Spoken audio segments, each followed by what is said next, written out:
क्या आप जानते हैं क्यों चढ़ाया जाता है शिवलिंग पर दूध? कब से शुरू हुई यह परंपरा? असल में इसके दो कारण हैं।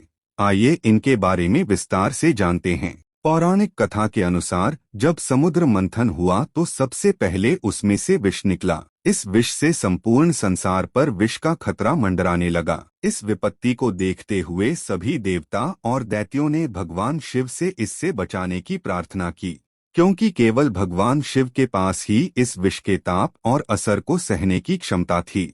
तब भगवान शिव ने संसार के कल्याण के लिए बिना किसी देरी के संपूर्ण विष को अपने कंठ में धारण कर लिया।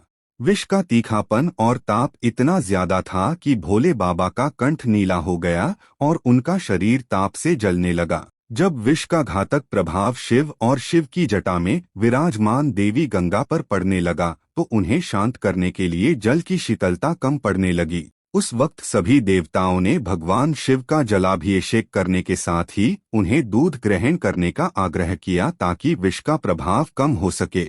सभी के कहने से भगवान शिव ने दूध ग्रहण किया और उनका दूध से अभिषेक भी किया गया। तभी से ही शिवलिंग पर दूध चढ़ाने की परंपरा चली आ रही है।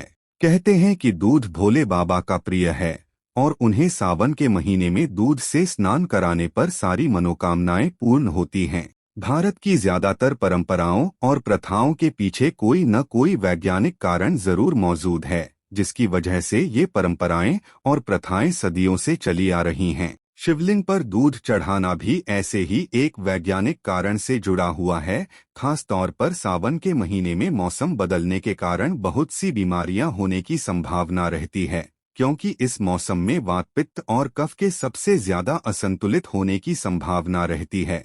ऐसे में दूध का सेवन करने से आप मौसमी और संक्रामक बीमारियों की चपेट में जल्दी आ सकते हैं। इसलिए सावन में दूध का कम से कम सेवन वात, पित्त और कफ की समस्या से बचने का सबसे आसान उपाय है। इसलिए पुराने समय में लोग सावन के महीने में दूध शिवलिंग पर चढ़ा देते थे।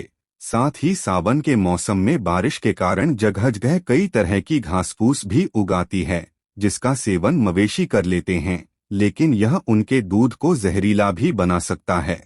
ऐसे में इस मौसम में दूध के इस अवगुण को भी हरने के लिए एक बार फिर भोलेनाथ शिवलिंग के रूप में समाधान बनकर सामने आते हैं और दूध को शिवलिंग पर अर्पित करके आम लोग मौसम की कई बीमारियों के साथ साथ दूध के कई अवगुणों से ग्रसित होने से बच पाते हैं। इन्हीं कारणों से सदियों से शिवलिंग पर दूध चढ़ाया जाता आ रहा है। सतयुग में धरती पर जीव मात्र की रक्षा के लिए भगवान शिव ने विषपान किया था। शिवलिंग पर जल चढ़ाने की प्रथा के रूप में दूध के विष बन जाने की सभी संभावनाओं पर विराम लगाते हुए आज भी भगवान शिव मनुष्यों की सहायता कर रहे हैं।